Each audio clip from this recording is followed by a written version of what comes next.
What's up, world? This is the How To I Do channel, and I am your host, Ed Gray. And as always, we have yet another good one for you. This one is titled, Now What? The New You 2021, Now What? And so I'm just going to dive right in here because we have a lot to cover. So, as always, make sure that you like, share, and subscribe. Make sure that you comment, visit our website, Ed and Sharita, that's not right.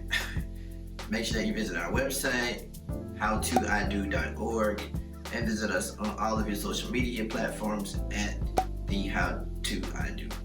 At the HowToIDo. Tongue twister for some reason. But let's get into it. Last time I talked to you guys, we discussed the new you. And that the new you would begin with you, right? Yeah. And so it was not simply about changing things about you aesthetically, but that it was more about how changing you at your core and from the inside was the real change that needed to happen. We even talked a little bit from Isaiah 43:19. And we pointed out that it said, look, I am about to do something new, period. Now it begins to happen, right? And we also discussed how by that statement that it appears that God was putting a period to all of the new things that may have happened in 2020 and with all of the new normals and making a shift into the right now. Okay?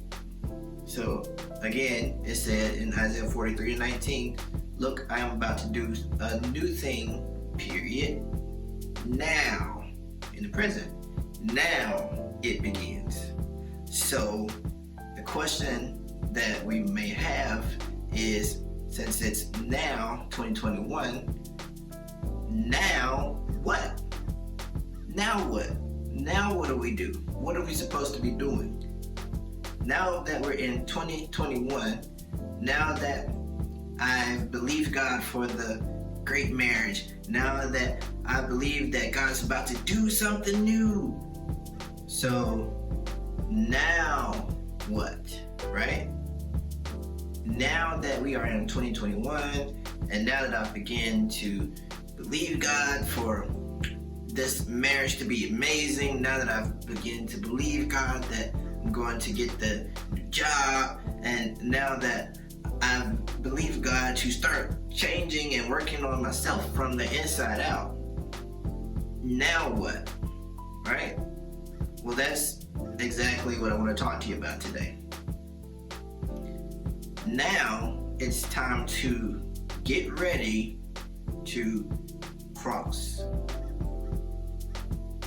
You see, in Isaiah 43:19, what we just read, we got the memo of what God was about to do.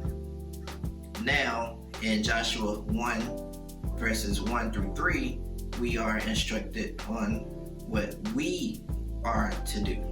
Okay? So let's look at Joshua 1 through 3.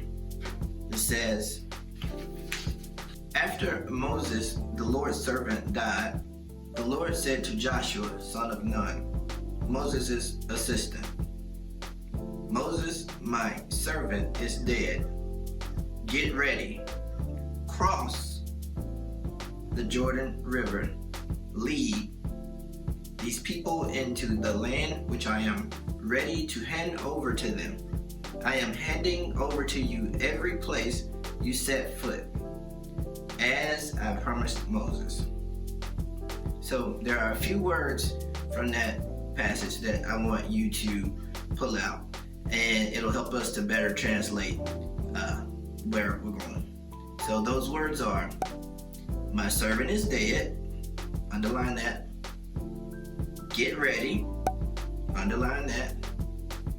Cross, underline that. And lead, underline that. So now in almost every video that I've done, I said, what does any of this have to do with marriage? And as I always say, it has everything to do with marriage, right? Having a great marriage, in my humble opinion, or my observation, again, it begins with you. I discussed that in our last video, and in almost all of the other previous videos leading up to this. It begins with you and your relationship with Jesus, right? Which assists in your relationship with the relationship that you have with yourself. And then that relationship also helps with your relationship with your spouse. And having a good relationship with your spouse helps with the relationships that you both have with others that exist outside of your marriage. But now what? Well, I believe that the Bible is the most relevant book of all times. It's filled with a lot of symbolism, okay? And by that, I mean like when the Bible says, my servant is dead, and also when it says, look, I'm about to do something new, period. I think that it is symbolic in both of those cases because it symbolizes that there is an ending of what was. However, it is also important to note that the ending of what was doesn't by any means take away its significance. It's kind of like when grandma dies, but cousin Julie has a new baby. Now, the baby does not in any way take away the significance of what grandma was, or who grandma was, or what grandma did. Grandma is still grandma. You still have those memories of grandma. But I think that God was closing a chapter in both of those cases by indicating that, look, hey man, my servant Moses, hey, look, he's dead. Period. Right? And when it also says, look, I'm about to do something new. Period. So the symbolism as it relates to your marriage is that I know that your marriage may have been a rocky one, or let's be honest, it may have been a straight disaster, or it may have been impeccable. It may have been incredible, or it may have been mediocre, or just alright. You know, we making it. How many of y'all just making it? Let's be real. Come on. I'm with you. I hear you. But now what? However it was, whether it was mediocre, whether it was incredible, whether it was a total disaster, in any of those cases, your marriage can always be better. So here's the first answer to your now what question. You first have to be a servant. No. I didn't say slave. I said a servant. I know I saw some of y'all trying to reach for your phone right now to hit that skip button, trying to go to the next video like this fool crazy. No, I'm not crazy. A servant just means that you are willfully submissive to a higher authority. Kind of like a private in the military who's submissive to a sergeant or a captain. We are all on the same team, but when the government needs someone to hold accountable, you don't want it to be you, right? So it's the same with the supervisor and a general employee. Same team, it's just who is being held accountable for things that either go wrong or go right.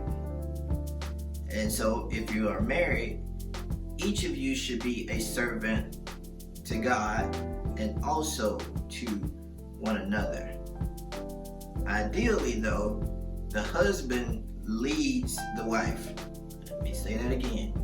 He leads the wife in submission to God.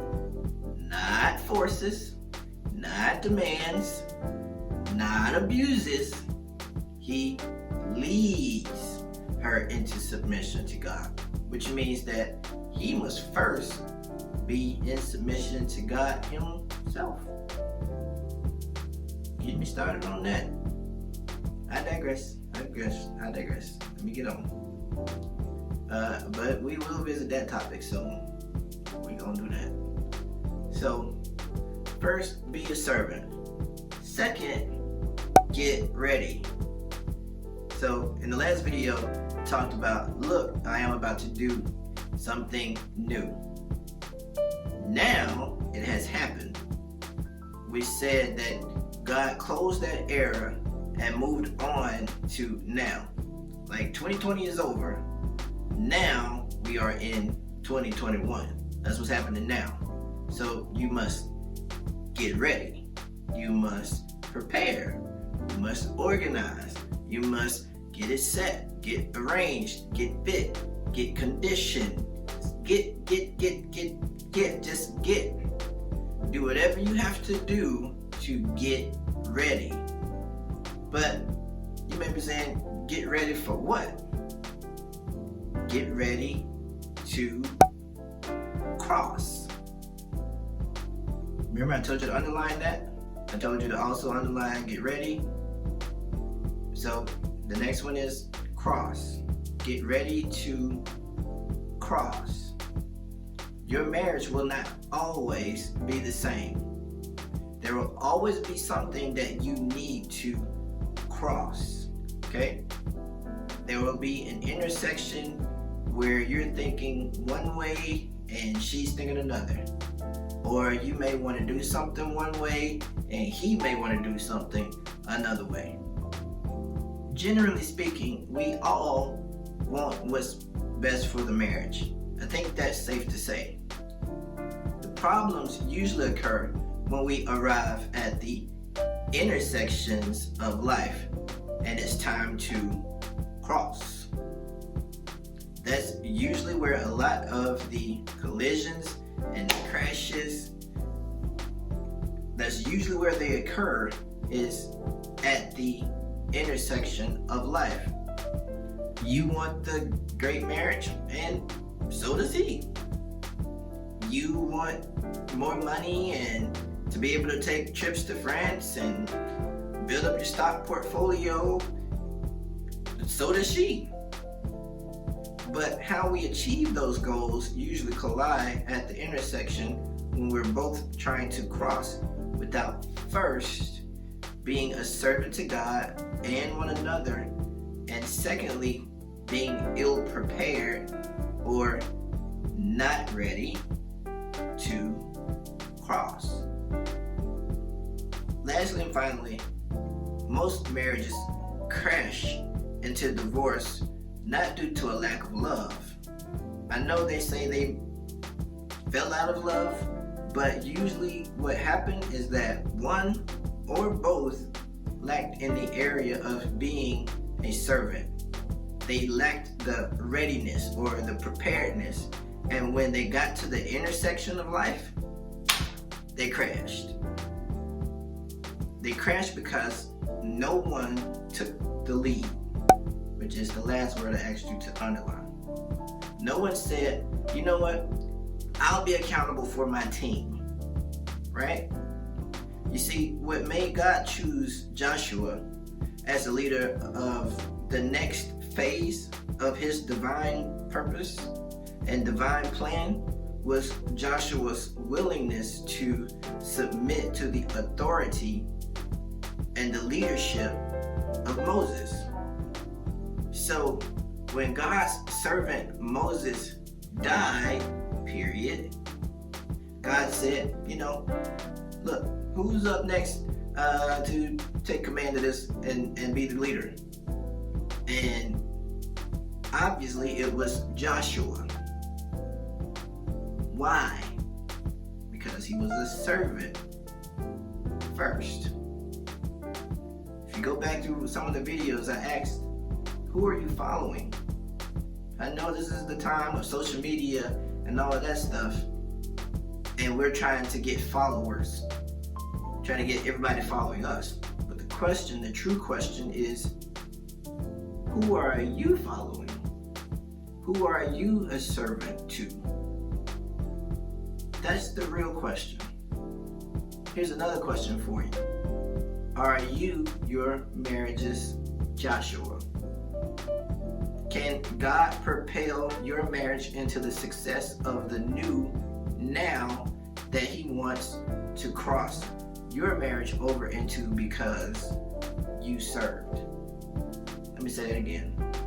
Can God propel your marriage into the successes of the new now that He wants to cross your marriage over into because of how you served?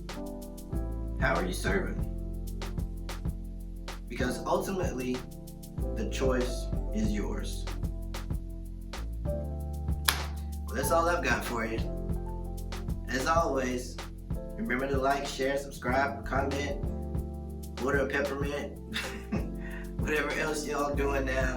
There's too many social media hashtags and things to keep up with. So whatever y'all doing, go ahead and do it. And make sure that you visit our website at HowToIDo.org and on all of your social media sites at the HowToIDo. Until next time, peace.